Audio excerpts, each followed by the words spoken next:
This is Soul Armor Part 3. Parts 1 and 2 can be found on Facebook and YouTube.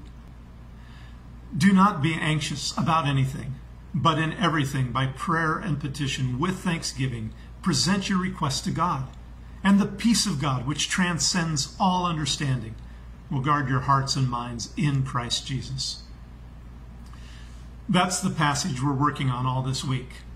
Before we get to the application of these verses, I'd like to unpack the encouragement that they promise.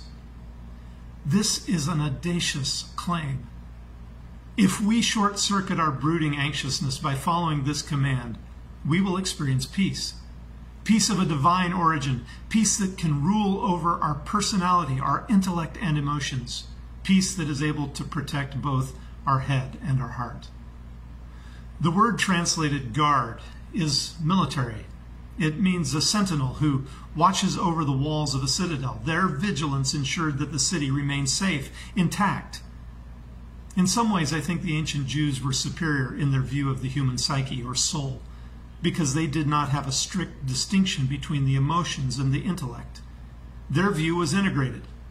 Paul, a Jew, writing to the Greek audience, had to include both head and heart and mind. He was promising that the peace given by God could keep who you are as a person intact.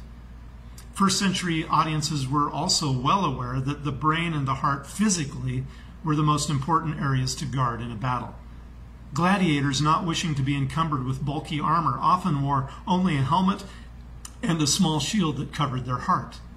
Well, the peace of God guards your heart and your mind. That's why I call it soul armor. The most important thing I can say about soul armor is that it comes from God through Christ. You'll notice in verse 7 that the peace of God guards our hearts and minds in Christ Jesus. An old saying is borne out by this promise. No Christ, no peace. No Christ, no peace. See you tomorrow.